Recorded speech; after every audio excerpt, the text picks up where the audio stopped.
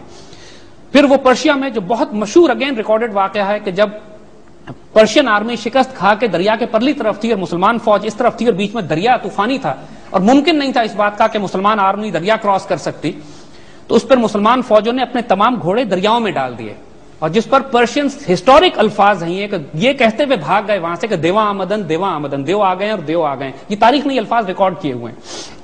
اور اس پر علامہ اقبال کا وہ خوبصورت شعر ہے کہ دشت بھی نہ چھوڑے ہم نے بحر ظلمات میں, دریا بھی نہ چھوڑے ہم نے بحر ظلمات میں دوڑا دیے گھوڑے ہم نے. Iqbal has referred to this particular incident and event. Now what we are trying to say is کہ اب اسی طرح بہت ساری predictions, بہت ساری prophecies ان کے پاس بھی ہیں. یعنی حضور صلی اللہ علیہ وآلہ وسلم کے مدینے میں پیدائش, مدینے میں تشریف لانے سے پہلے مدینے کے یہودیوں کو معلوم تھا کہ ریکارڈ آن ہسٹری موجود ہے کہ they were expecting a prophet to come. پھر انہوں نے حضور صلی اللہ علیہ وآلہ وسلم سے اختلاف کیوں کیا؟ اسی they agreed with the man. ان کو یہ تو پتا تھا کہ ایک نبی نے آنا ہے. They agreed with the mission, if I say, کہ ان کو یہ معلوم تھا کہ نبوت کا سلسلہ چل رہا ہے اور ایک پروفیسی, ایک نبی نے آنا ہے. But they disagreed with the man. کہ صاحب انہوں نے کہا یہ ہم میں پیدا ہونا تھا, یہودیوں میں ہونا تھا, یہ قریش میں کیوں پیدا ہو گئے؟ خبر ان کے پاس بھی تھی, انفارمیشن ان کے پاس بھی تھی کہ ایک انسان نے آنا. اور انہوں نے, جبکہ قرآن کہتا ہے کہ یہ حضور کو اس طرح پہچانتے تھے جس طرح اپنے بچوں کو پہچانتے ہیں. قرآن کے الفاظ ہیں دوبارہ. سو دا کوشچن از, آئیے اب ہم نیچے آتے ہیں تھوڑا سا.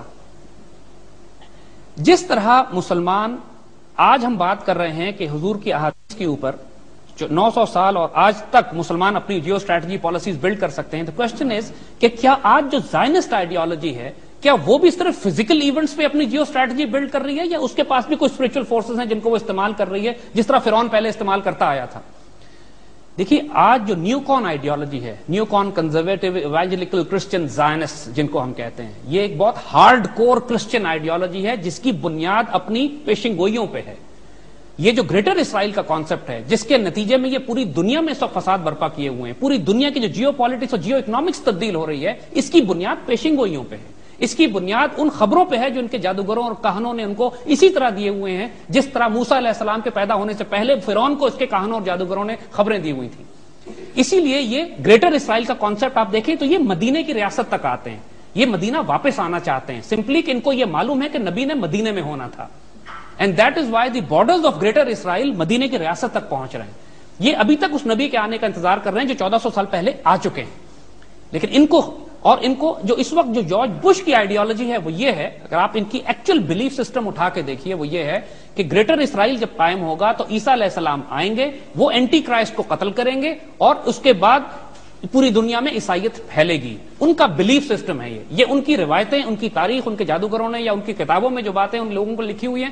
So they are extremely spiritual agenda, یعنی ایک نیگیٹو ایول صحیح, لیکن وہ اگین ان کی جو سورسز آف انفارمیشن ہے جس پہ اس وقت امریکن فارن پالیسی بلڈ کر رہی ہے, وہ امریکن فارن پالیسی اور زائنسٹ اور اسرائیلی foreign policy is build on spiritual information, spiritual intelligence پہ ہیں وہ لوگ. So what I'm trying to say is کہ جس طرح دنیا میں آپ کو ایلیمنٹس آپس میں کلیش کرتے نظر آ رہے ہیں, اس طرح آئیڈیولوجیکل اور اسپرچل پلین پہ بھی یہ prophecies versus prophecies, spiritual intelligence versus spiritual intelligence, spiritual motivation versus spiritual motivation, اور ڈائریکٹ اسپرچل انٹرونشن مسلمانوں کی طرف سے جو کہ اللہ کی فورسز ہوتی ہیں, اور نیگیٹو فورسز جو انٹروین کرتی ہیں, یہ اس لیول پر بھی کانفلکٹ جاری ہے, ہمیشہ سے ہوتا آیا ہے, قرآن نے ذکر کیا ہے, آج بھی اس کے ایلیمنٹس اور پلیئرز موجود ہیں.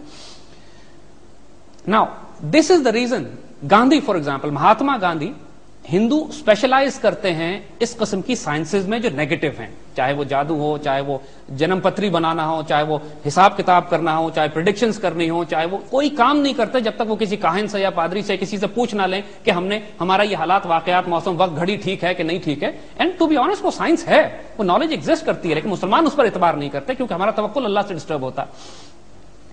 مہاتما گاندھی نے پریڈکشن کی پاکستان کے حوالے سے کہ پاکستان بن گیا ہے, اب ہماری 4 جنگیں اس کے ساتھ ہوں گی, اور ہر جنگ پچھلی جنگ سے خونریز ہوگی, اور جو چوتھی جنگ ہے وہ فیصلہ کن ہوگی. This is precisely what we are seeing کہ ہماری کشمیر کی جنگ بھی ہو چکی ہے, 65 کی بھی ہو چکی ہے, 71 کی بھی ہو چکی ہے, اور ایک چوتھی فائنل شو ڈاؤن ڈیو ہے بھی ان کے ساتھ, جس کے اندر ہمارا فیصلہ ہوگا. نوسٹراڈیمس, اس کو جو مرضی لوگ کہیں, لیکن نوسٹراڈیمس بھی ایک ایول سورسز سے, ایک نیگیٹو سورسز سے اس کو خبریں ملتی تھی. وہ مسلمان اس پہ اعتبار نہیں کرتے, کچھ باتیں صحیح کچھ باتیں جھوٹ, دیٹس ہاؤ اٹ ہیپنس. لیکن اس نے ایک بڑا انٹرسٹنگ پریڈکشن بھی کی ہے. اس نے ایک ایسی آرمی کا ذکر کیا ہے جو 3 شیروں والا نشان اس کا ہوگا, اور وہ بہت بری طرح تباہ کی جائے گی. So what we should realise is کہ پازیٹیو اینڈ نیگیٹو بہت اسپرچل, یعنی اسپرچل انٹیلیجنس ہے یہ, جس کو مسلمانوں نے 1400 سال میں, جو خاص ہم نے صرف اس حدیث پہ اور اس سورسز پہ اعتبار کیا جو ہمیں قرآن اور سنت کے مطابق اور حضور صلی اللہ علیہ وسلم کی حدیث سے ملتی ہے. کفار ہر سورس استعمال کرتے ہیں, چاہے وہ ایول ہو یا نیگیٹو ہو یا جو مرضی, جس مرضی سورس سے ان کے پاس نالج سورس آ رہا ہو, لیکن یہ فورسز ایگزسٹ کر رہی ہیں. Paranormal, parapsychology, supernatural forces, metaphysical sciences, دنیا کی بڑی بڑی یونیورسٹیز میں اس پہ کام ہو رہا ہے آج. یہ ڈومیننٹ سائنسز ہیں, ریکگنائز سائنسز ہیں. ایکسٹرا سینسری پرسپشنز ہیں, ٹیلیپیتھیز ہیں, کلیرو وائنس ہیں, کلیرو آڈینس ہیں, اس پہ کام کیا جا رہا ہے. ابھی انسان کا انٹلیکٹ اس مقام پر نہیں پہنچا ہے کہ عام انسانوں کا کہ اس مقام پر پہنچ کے ان سورسز اور ان فورسز کو سمجھ سکیں, لیکن اس کی ریالٹی سے انکار ممکن نہیں ہے.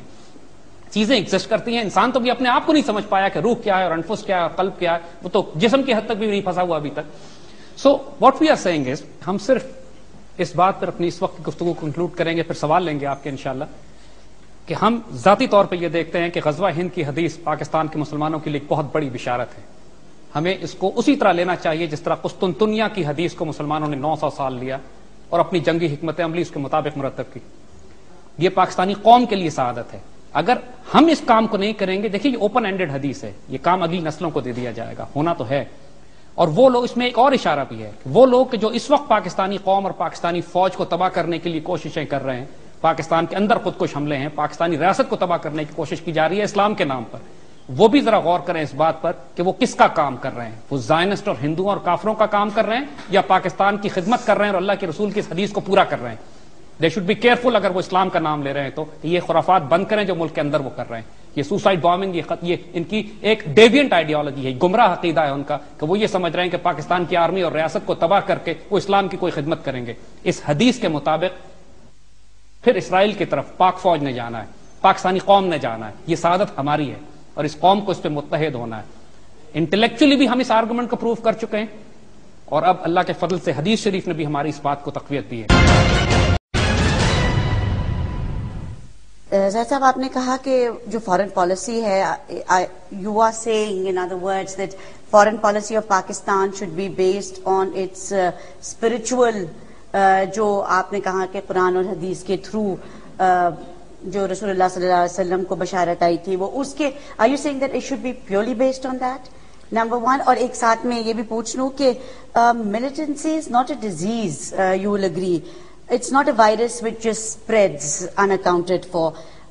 It actually is an attempt by people, an answer by people who are misguided, domestic یا foreign policy سے, and یہ وہ لوگ ہوتے ہیں جن کے پاس کوئی اور طریقہ نہیں ہے اپنے یہ ملیٹنٹ ریاکشن شو کرنے کے لیے. دیکھیے قدسیہ ٹھیک ہے، ماشاءاللہ خوبصورت سوال ہے آپ کا، لیکن بڑی فیسنیٹنگ بات ہے جو آپ نے کہی ہے کہ ہم ایک ہی بات دو نقطہ نظر سے کر رہے ہیں. یعنی ہم اپنے انٹلیکچوئل آرگومنٹ میں، اس سے پہلے جو ہم نے کہا نا 17 پروگرام ہم نے بلڈ کیے ہیں، وہ انٹلیکٹ بلڈ کیے ہیں.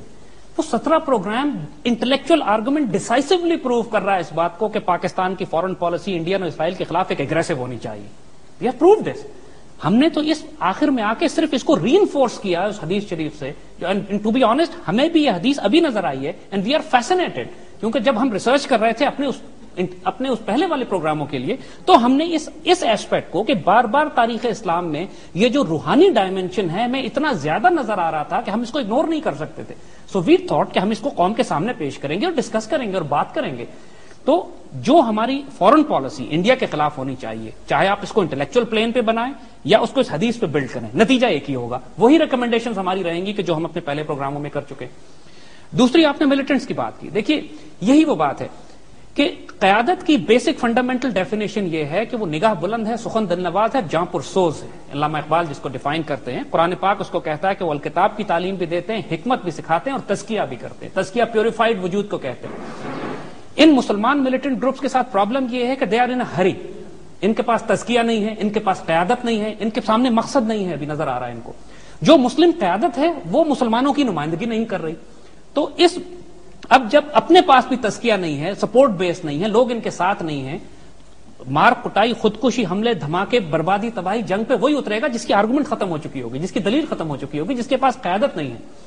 انفارچونیٹلی ہمارا معاشرہ اس وقت ایک اسپرچل سوسائٹی نہیں ہے، ہماری قیادت روحانی قیادتیں نہیں کیا ہیں. یہ پھر نیگیٹو اسپرچویلٹی ہوگی جو یہ ملیٹنٹس کہتے ہیں اگر ہم سوسائڈ بامبنگز کر لیں تو ہم سیدھے جنت میں جائیں گے اور ہمیں یہ حوریں ملیں گی؟ مطلب یہ بہت قسم کے ہم اس کو کہیں گے کہ شیطان کے وسوسے ہیں. تو یہ آپ کہیں گے نا کہ یہ ایک نیگیٹو یوز آف، کیونکہ اس میں کوئی مسلمان اس میں کنفیوز نہیں ہے کہ جس بے گناہ جس طرح بے درے قتل غارت پاکستان میں ہو رہا ہے، اس کے کرنے والے جنت میں نہیں جا رہے ہیں. دیٹ از بالکل کنفرم، اس میں کوئی ڈاؤٹ نہیں ہے. کیونکہ قرآن و سنت کی آرگومنٹ، دلیل، اسلام کا جو فیتھ، ہمارا دین، ہمارا ایمان، ہماری morality، ہمارا ویلیو سسٹم ہے، اس سے یہ جائز نہیں ہے کسی طرح. بالکل بالکل صحیح.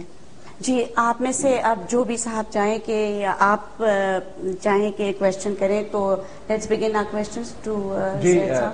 First of all, though, Zaid Sahab, I must commend you for this, a very new angle to the history and the warfare and formulation of your new strategies.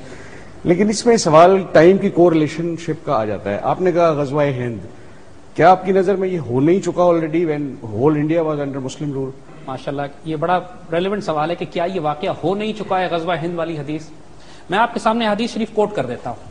پہلی بات دیکھیے، غزوہ ہند کی جو حدیث ہیں ایک نہیں ہے، کئی ہیں. اگر آپ ان تمام احادیث کو سامنے رکھیں تو پکچر بالکل واضح ہو سکتی ہے کہ یہ ماضی کی نہیں، یہ مستقبل کی بات ہو رہی ہے. کیونکہ جس آرمی کی بات کی جا رہی ہے جو انڈیا کیپچر کرے گی، اسی حدیث میں یہ بھی ذکر ہے کہ وہی آرمی اسرائیل پہ جائے گی. اور تاریخ اسلام میں آج تک کسی آرمی کا یہ پروفائل نہیں ہے اب تک کہ جس نے انڈیا پہ بھی اٹیک کیا اور اسرائیل پہ بھی. And being a fighter pilot you can understand یہ پروفائل صرف پاکستان آرمی کا ہے. ہم نے انڈینز کے خلاف بھی لڑا ہے، ہم نے اسرائیلیز کے ایئر کرافٹ کو بھی مار کے گرایا ہوا ہے 67 اور 74 میں. We are the only Muslim air force in the world, we are the only Muslim army. اور یہ پریڈکشن ابھی ہونی ہے کیونکہ حدیث شریف میں اگر آپ دیکھیے میں آپ کو ریپیٹ کر دیتا ہوں. حضرت ابو ہریرہ رضی اللہ تعالیٰ عنہ سے روایت ہے کہ حضور نے فرمایا کہ تمہارا ایک لشکر انڈیا سے جہاد کرے گا. ہند کا لفظ استعمال ہوا ہے، جہاد کرے گا، جس کو اللہ تعالیٰ فتح نصیب فرمائے گا. حتیٰ کہ یہ لشکر اہل ہند کے بادشاہوں کو خوف میں اور سلاسل میں پابند جکڑ لے، گرفتار کرے گا. اللہ اس لشکر کے گناہ معاف فرمائے گا اور یہ ابھی لوٹیں گے تو شام میں عیسیٰ علیہ السلام کو پائیں گے اور ان کے ساتھ دیں گے اور آگے بڑھ کر حملہ کریں گے. Now this hadith is due، ابھی ہوا نہیں، عیسیٰ علیہ السلام کا ظہور نہیں ہوا ابھی. دوسری طرف غزوہ ہند کے بارے میں حضرت ابو ہریرہ کی ایک اور روایت ہے کہ آپ نے فرمایا کہ یہ غزوہ جس کو ملے وہ اس میں خرچ کرے، جو اس کے شہید ہیں وہ افضل الشہداء ہیں اور جو اس کے غازی ہیں وہ جنتی ہیں. اور اس طرح کئی احادیث ہیں، ایک نہیں. تو کوشچن ہے کہ جہاں تک قیادت کا تعلق ہے، آپ نے اسپرچل سوسائٹی کی بات کی، بات بالکل ٹھیک ہے آپ کی، پہلے اسپرچل سوسائٹیز تھی، اب نہیں ہے. ابرہا کا لشکر جس ماحول میں تباہ کیا گیا تھا وہاں بھی کوئی اسپرچل سوسائٹی نہیں تھی، وہ تو کافروں کا ماحول تھا، مسلمان تو تھے ہی نہیں وہاں پہ. اللہ تعالیٰ کا جب اسٹریٹجک اسٹیک انوالوڈ ہوتا ہے تو وہ اپنی فورسز کو ڈپلوائے کرتا ہے. وہاں پہ اسٹریٹجک اسٹیک تھا، خانہ کعبہ تباہ ہو جاتا.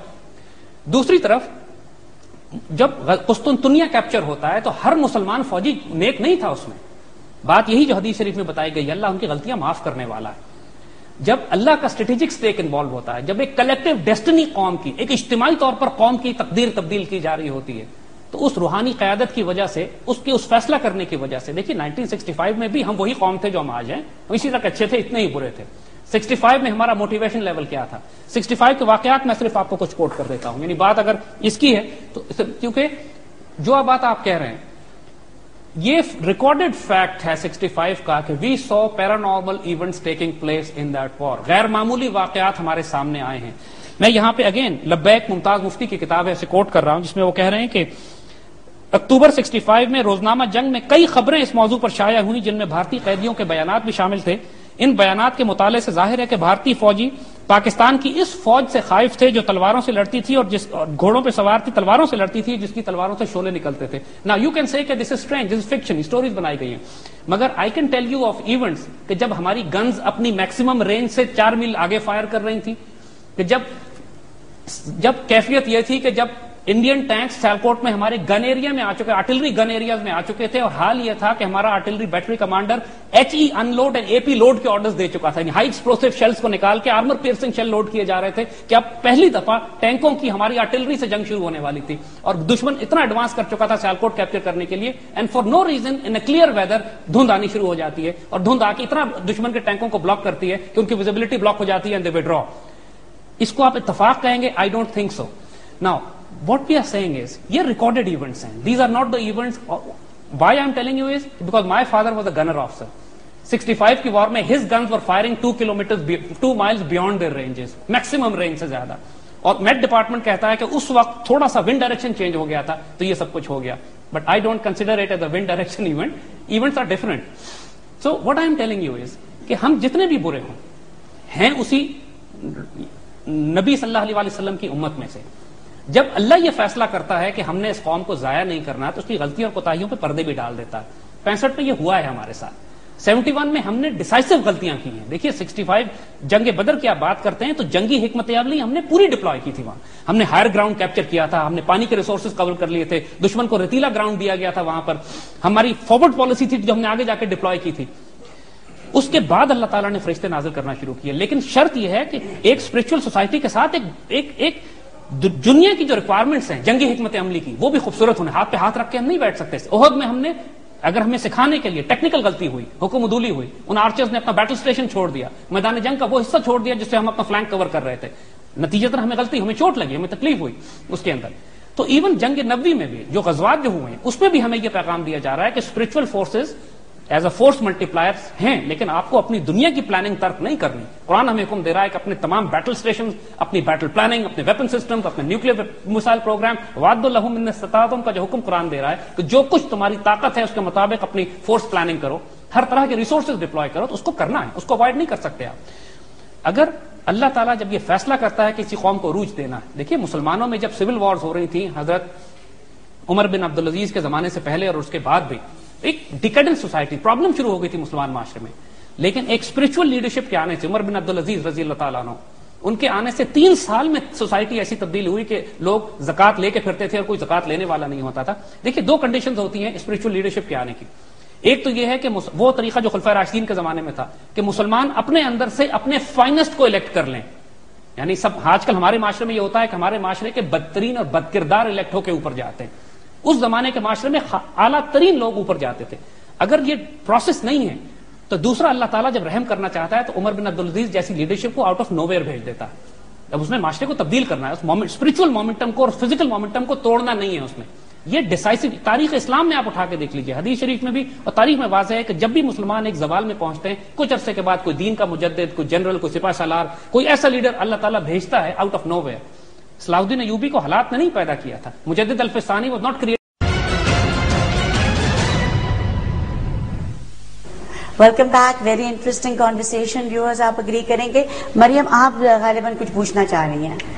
میں پوچھنا چاہ رہی تھی کہ 1965 کے روحانی واقعات کے بارے میں ابھی زید صاحب نے کچھ ہائی لائٹ بھی کیا، لیکن 1971 میں ایسی ہم سے کیا غلطیاں ہو گئی تھیں ایز اے قوم، ایز اے قیادت، کہ ہمیں وہ روحانی مدد حاصل نہیں ہو سکی اور ہمارا ملک تقسیم ہوا؟ یہی سوال سب سے پہلے اٹھایا جائے گا لوگوں کا کہ بھائی 65 میں اگر اللہ نے مدد کی تھی تو 71 میں ہمیں کیوں نہیں کی؟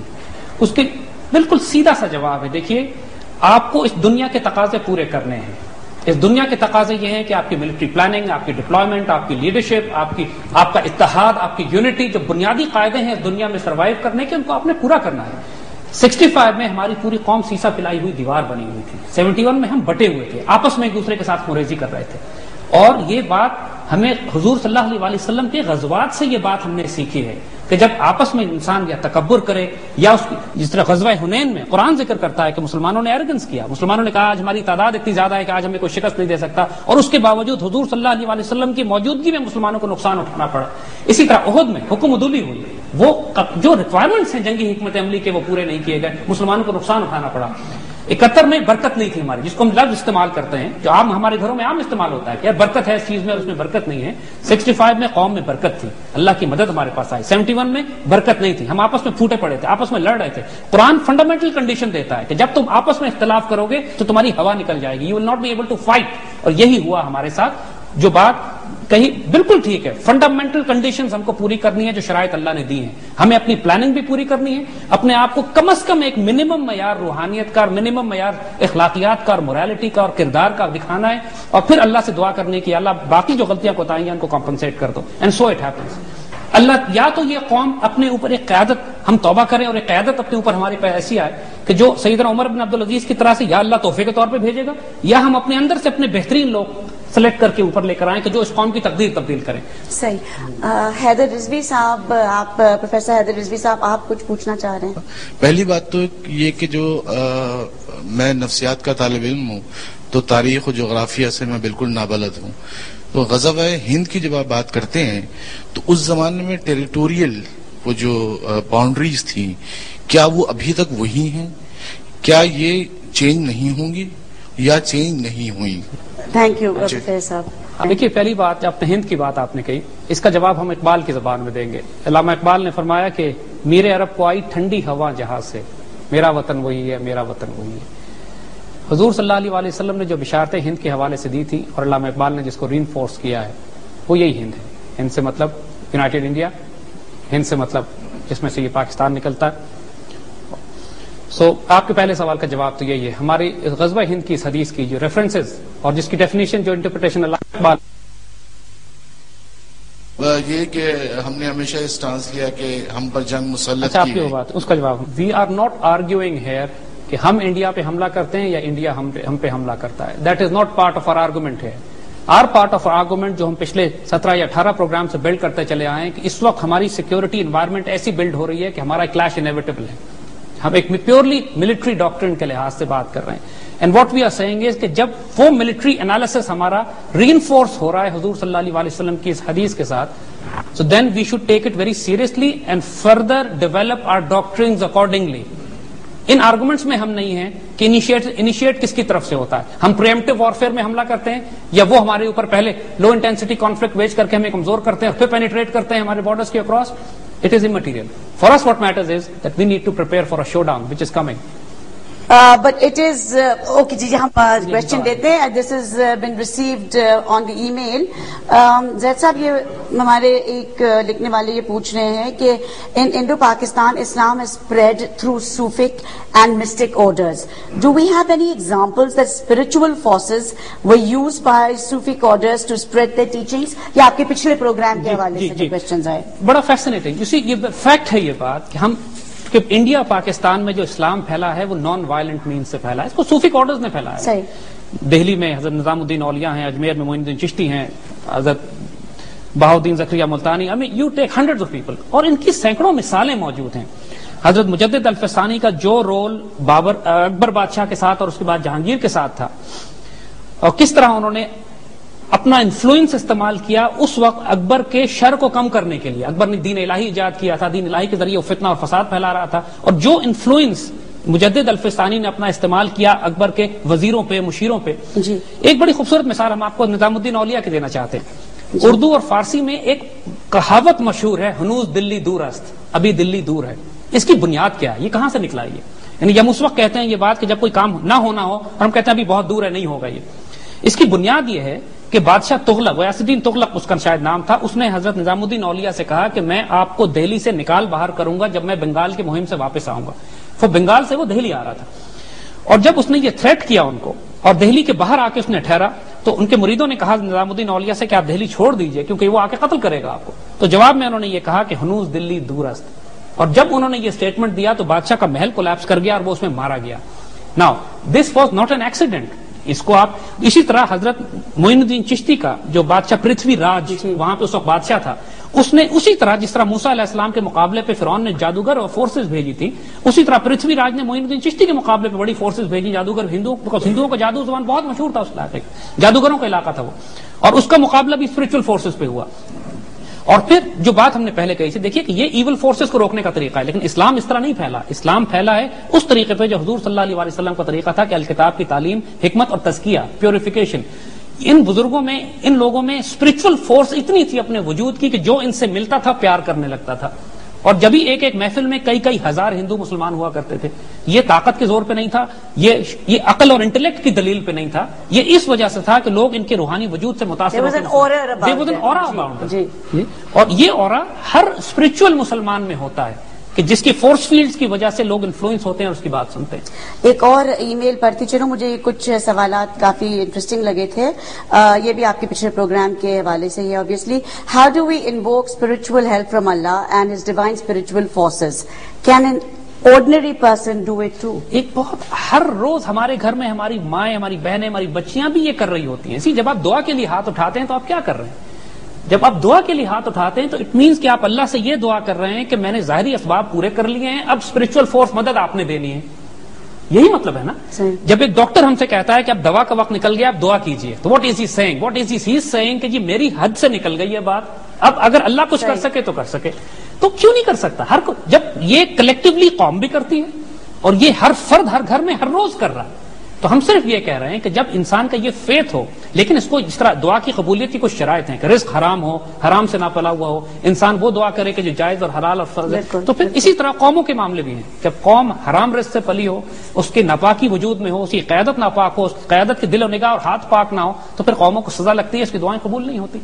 صحیح. یہ ہمیں اسلام آباد سے آیا یہ سوال, یہاں یہ پوچھ رہے ہیں کہ what military strategy should Pakistan deploy today? Can we count on spiritual forces to act as our strategic reserves of forces اور فورس ملٹیپلائرز؟ جی, بات اس کی یہ ہے کہ دیکھیے, بیوٹیفل کوشچن.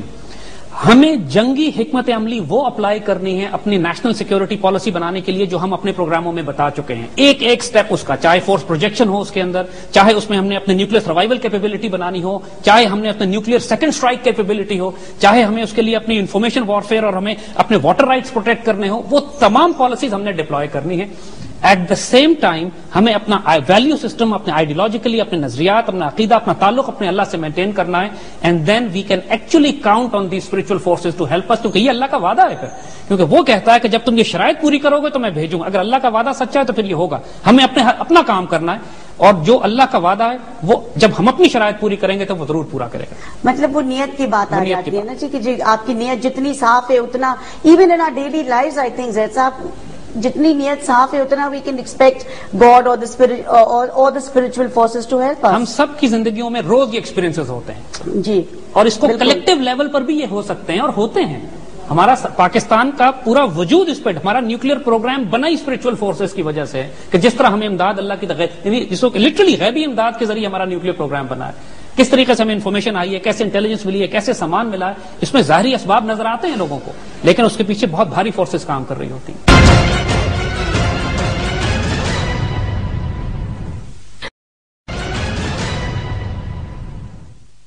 جی الیاس بورا صاحب, آپ کچھ سوال کرنا چاہ رہے ہیں؟ آپ سے ایک سوال یہ ہے کہ جیسا کہ علامہ اقبال نے کہا, نیل کے ساحل سے لے کر تابہ خاک کاشغر, جو انہوں نے مسلم امہ کی یہ ایک ہو مسلم حرم کی پاسبانی کے لیے, تو کیا آپ کی گفتگو اور آپ کی ریسرچ جو ہے وہ علامہ اقبال کے اس شعر سے کچھ انسپائر ہوتی ہے؟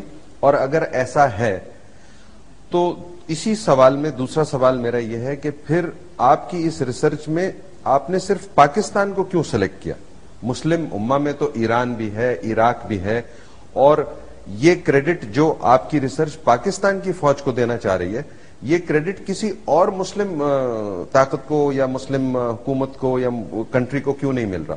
پہلی بات یہ کہ دیکھیے ہم نے جتنی اپنی ملٹری پلاننگ اور اسٹریٹجی بلڈ کی ہے، جو ریکمنڈیشنز دی ہیں، ہم نے نیٹو اور ایس سی او کے مقابلے میں ایک اسلامک نیوکلیر بلاک کی بات بھی کی ہے، اور اگر آپ اس کانسیپٹ کو سمجھیں تو وہ ایگزیکٹلی یہی ہے. ہم نے تو یہی بات کی کہ ویسٹ افریقہ سے لے کر پاکستان تک ہمیں کنٹیجس بلاک ہیں.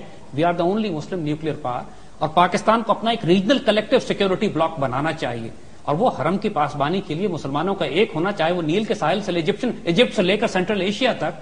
اس بلاک کی تو ہم بات کر رہے ہیں، and this is the concept جو علامہ اقبال نے ری انفورس کیا ہے. پہلی بات یعنی علامہ اقبال سے ہم نے انسپریشن لی ہے، اور نیچرلی علامہ اقبال بھی اپنی آئیڈیالوجی میں اس کو ری انفورس کرتے ہیں. دوسری بات یہ کہ ہم نے پاکستان کو کیوں سلیکٹ کیا اپنی تمام سینٹرل ملٹری اسٹریٹجی کو بلڈ کرنے کے لیے. ریزن بینگ کہ اللہ نے ہمیں نیوکلیر پاور بنایا ہے. یہ نیوکلیر پاور اللہ نے عراق کو نہیں بنایا، ایران کو نہیں بنایا، لیبیا اور کسی اور ملک کو نہیں بنایا. اگر تقدیر ہمیں یہ رول دینا چاہ رہی ہے، دیکھیے پاکستان کا نیوکلیر پروگرام حادثاتی نہیں ہے، یہی بات ہم آپ کو سمجھانا چاہ رہے ہیں. اس ملک میں 3 معجزے ہوئے ہیں. پاکستان کا بن جانا ایک معجزہ ہے، یہ بھی حادثاتی نہیں ہے. پاکستان کا بچ جانا بھی ایک معجزہ ہے 71 کے بعد، یہ بھی حادثاتی نہیں ہے. اور پاکستان کا نیوکلیر ہو جانا بھی معجزہ ہے، حادثاتی نہیں ہے. ان کو ہم کہتے ہیں کہ یہ وہ اسپرچول ڈائنامکس ہیں جو ظاہر نظر نہیں آتے، یہ کسی ڈائریکشن کی طرف جا رہے ہیں. ہم میں کمزوریاں ہیں، ہماری فوج میں کمزوریاں ہیں، ہماری قوم میں بھی وہی کمزوریاں ہیں. لیکن اگر تقدیر ہماری اللہ اور اس کے رسول صلی اللہ علیہ وسلم نے یہ لکھ دیا ہے کہ ہم نے عزت پانی ہے دنیا میں، تو ہم کیوں اپنے آپ کو ڈسکریڈٹ کریں؟ Why not? دیکھیے علامہ اقبال کی 1917 یا 1918 کی شاعری دیکھیے آپ اٹھا کے، جب پوری دنیا پہ مغرب پہ سورج نہیں ڈوبتا تھا مغرب انگریز کی حکومت پہ، اس وقت وہ شعر کہہ رہے ہیں کہ ٹوٹا ہے اعجاز ہے کسی کا یا گردش زمانہ، ٹوٹا ہے ایشیا سے سحر فرنگیانہ. وہ کیا دیکھنا چاہ رہے ہیں اس بات کو؟ یعنی انگریزوں کا قوت اور اقتدار کے ٹوٹنے کی خبر ہمیں 1917 میں دے رہے ہیں وہ، کہ جب یہ وہ وقت ہے کہ جب برٹش امپائر پر سورج نہیں غروب ہوتا تھا. دیکھیے تاریخ کے جو اللہ تعالیٰ کے جو نگاہ دیکھنے والے، نگاہ بلند لوگ ہوتے ہیں، جو جاں پرسوز لوگ ہوتے ہیں، جن کو اللہ کسی تحفے اور خوشخبری کے طور پہ امت کو دیتا ہے، ان کی نگاہیں کئی 100 سال آگے دیکھ رہی ہوتی ہیں. یہی حضور نے ہمیں قیامت تک بشارتیں دی ہیں. آج کے دور میں علامہ اقبال نے ہمیں آگے آنے والے وقت کی بشارتیں دی ہیں. سبق پھر پڑھ صداقت کا، شجاعت کا، عدالت کا، لیا جائے گا کام تجھ سے دنیا کی امامت کا. This is the role that Pakistan is destined for Pakistan, کہ ہماری ہاں اور نام اس دنیا کے فیصلے ہوں. یہ وقت دور نہیں ہے، ہم صرف ہمت نہیں کر پا رہے ہیں. اٹ از ریٹن فار اس. زید صاحب اگر میں آپ سے یہ پوچھوں کہ آج جو پاکستان میں اب if we come back to the political situation in Pakistan now with the new government اور جو coalition government فارم ہوئی ہے، ہم نے یہ تو دیکھا ہے کہ ہماری جو پالیسیز رہی ہیں اپنے ہی لوگوں کے بارے میں، اگر ہم north west frontier provinces Waziristan کی بات کرتے ہیں، آج آپ کا کیا خیال ہے کہ ان کو کس بیسس پہ ایک فارن پالیسی کو ڈیوائز کرنا پڑے گا؟ Because the foreign policy of Pakistan needs to be immediately amended اور چینج پرہیپس. قدسیہ بہت خوبصورت بات، اور اس بات کا جواب تقریباً آلموسٹ ہم اس سے پہلے سوال میں دے چکے ہیں. دیکھیے اٹس آنریبل کو ایگزسٹنس، بنیاد یہ ہے. سورہ کافرون کو بنیاد بنائے، لکم دینکم ولی دین. You got your value system, we got our value system. تمہارے اپنے پولیٹیکل انٹرسٹ ہیں، ہمارے اپنے پولیٹیکل انٹرسٹ ہیں. تمہارے اپنے diplomatic, strategic, geopolitical interest ہیں جن کو تم پروٹیکٹ کر رہے ہو، ہم کو اپنے انٹرسٹ کو پروٹیکٹ کرنا ہے. You do not interfere with us. You live there, let us coexist. Honourable کو ایگزسٹنس ہے تو ہم ان کے ساتھ رہ سکتے ہیں. اگر وہ اپنی ویلیو سسٹم یا اپنی پولیٹیکل یا اپنا ڈپلومیٹک یا اپنا ملٹری پریشر ہم پہ لانے کی کوشش کریں گے، by God we are going to fight back. We should fight back now if this government can understand this. تو ان کو بھی عزت ملے گی، قوم کو بھی عزت ملے گی. ورنہ اس پروسیس کو اگر یہ اسی طرح چلائیں گے جیسے بے عزتی کا سلسلہ چل رہا ہے، تو پھر they are not going to succeed. کیوں؟ تو آپ اس کو کس طرح ویو کریں گے، اسپیشلی ناؤ کہ اب ایک اور الزام آ گیا ہے کہ اسامہ بن لادن از ان پاکستان؟ دیکھیے ایک بات ہم آپ کو بتا دیں کہ جو بات ہم کنکلوسیولی پروف کر چکے ہیں کہ پاکستان کے نیوکلیر اور میسائل پروگرام کو نکالنا، اس پر اٹیک کرنا اور اس کو سیکیور کرنا اس وقت اس کی سب سے بڑی فنڈامنٹل پالیسی ہے. بالکل صحیح. اس کے لیے وہ ہر قسم کا بہانہ کریٹ کریں. اس کے لیے چاہے وہ اسامہ کا بہانہ کریٹ کریں، اس کے لیے چاہے پاکستان کے اندر ہونے والی دہشت گردی کو بنیاد بنائیں. ان کے اپنے ایسٹس موجود ہیں ریلیجس ملیٹنٹس میں جو پاکستان اور انڈین اور اسرائیلی ایسٹ جو پاکستان میں دہشت گردی کرتے ہیں. آپ نوٹ نہیں کرتے اس بات کو کہ وہ تمام ملیٹنٹ کمانڈر ٹرائبل ایریاز میں جو پاکستان کے ساتھ معاہدے کرتے ہیں، امریکن اس کو اسیسنیٹ کر دیتے ہیں. بالکل بالکل. اور جو پاکستان سے لڑ رہے ہیں، امریکن انہیں پیٹرنائز کر رہے ہیں. افغانستان میں ہونے والی جنگ کا ٹرائبل ایریا سے کوئی واسطہ کوئی تعلق نہیں ہے. بالکل. ہم ٹرائبل ایریا میں پیس ڈیلز کریں یا جنگ کریں، افغانستان کے طالبان کا اس سے کوئی انفلوئنس نہیں ہے. وار ہلمند میں ہو رہی ہے، قندھار میں ہو رہی ہے، زابل میں ہو رہی ہے، کابل کے آس پاس ہو رہی ہے، ٹرائبل ایریا سے اس کا کیا واسطہ تعلق ہے؟ اور پھر ٹرائبل ایریا کے پرلی طرف، یعنی وہ علاقہ جو خوست اور پکتی اور پکتیکا کا لگتا ہے، وہاں تو ہم امریکن آپریشن نہیں دیکھ رہے ہیں، تو وہاں امریکن آرمی کیا کر رہی ہے وہاں پہ؟ تو you see if the infiltration was going on from this side تو American should be fighting on that side. American تو وہاں نہیں لڑ رہے ہیں، اس کا مطلب ہے کوئی انفلٹریشن نہیں ہو رہی ہے. یہ صرف جھوٹ اور پروپیگنڈا ہے ہمارے نیوکلیر ایسٹس کے لیے. اور government, new government will have to be very serious on this. American تو اس وقت انٹیلیجنس بیسز بنائے ہیں ہمارے پاکستان بارڈر کے ساتھ ساتھ، خیبر میں، ترخم میں ابھی ان کا ایک بیس بنا ہے. ہم کو سب کو کھاڑ کے پھینک دینا چاہیے، ہمارا کوئی واسطہ تعلق ان کے ساتھ نہیں ہے. زید صاحب میں یہ پوچھوں، I am sure lot of our viewers also would like to know Taliban اور القاعدہ کا، آئی پرسنلی مطلب after reading and sort of researching on it a bit, I don't think they have any connection. اس پر ہم نے چونکہ اپنے پہلے پورے programme کیے ہیں اور اب DVDs اس پہ ریلیز بھی ہو جائیں گی، تو we would recommend our viewers to ان کو دیکھیں، وہ تفصیلی پروگرام ہے. لیکن ایک بات ہم سمپلی کہہ دیں کہ طالبان اور القاعدہ میں پاکستان کو فرق کرنا پڑے گا. یہ ایک نہیں ہے، ان کی آئیڈیالوجیز بھی ڈفرینٹ ہیں اور ان کے پاکستان کے خلاف عزائم بھی مختلف ہیں. طالبان نے پاکستان کی ریاست کے خلاف کبھی اعلان جنگ نہیں کیا، اور ان تمام ایلیمنٹس نے کہ جو طالبان کی آئیڈیالوجی سے متاثر نہیں ہیں اور مختلف آئیڈیالوجی رکھتے ہیں ٹرائبل ایریاز میں، انہوں نے پاکستان کی ریاست کے خلاف اعلان جنگ کیا ہے. So we have to be very selective in identifying کہ ہمارا دشمن کون ہے. طالبان ہمارے دشمن نہیں ہیں. سو فار دس اب ہم اپنے اس پروگرام کو یہاں کنکلوڈ کریں گے. اگلی دفعہ انشاءاللہ we'll take up a different topic. لیکن ہم جو کنکلوڈنگ آرگومنٹ دے رہے ہیں وہ یہ کہ دیکھیے، ہمارا اس سارے ایشو کو ڈسکس کرنے کا مقصد یہ تھا کہ ایک پاکستانی قوم کو ایک بشارت بھی دیں، ایک امید بھی دیں، اور ساتھ یہ کسی صورت میں ہم نہیں کہہ رہے کہ ہمیں اپنا گارڈ نیچے کر لینا ہے اور ہاتھ پہ ہاتھ رکھ کے بیٹھ جانا ہے اور صرف روحانی طاقتوں پہ اعتبار کرنا ہے اور اپنی ہم نے جنگی حکمت عملی اور اپنی جو ذمہ داریاں ہیں وہ پوری نہیں کرنی. بحیثیت قوم، بحیثیت قیادت اور بحیثیت ایک قوم، ایک آرم فورسز کے، ہماری ملٹری اسٹریٹجی اور پلاننگ پرفیکٹ ہونی چاہیے بغیر کسی کمپرومائز کے. And then when as a nation اپنی آئیڈیالوجی کے ساتھ اور اپنی آئیڈینٹی کے ساتھ ہم اس معیار پر پورے اتریں گے. اب وہی بات ہے کہ اللہ تعالیٰ نے اگر ہم سے کام کروانا ہے تو ہمیں قیادت بھی ویسی دے گا انشاءاللہ، یا اگر ہم خود توبہ کر کے اپنے آپ کو درست کر لیں، یہ دوسرا معاملہ ہے. لیکن ڈیسٹنی ہماری بڑی شاندار ہے، چاہے وہ ہمارے نصیب میں ہو یا ہمارے آنے والے بچوں کے نصیب میں ہو. ہمیں اس میں کوئی شبہ نہیں ہے کہ فیسنیٹنگ ڈیسٹنی اویٹس پاکستان ماشاءاللہ.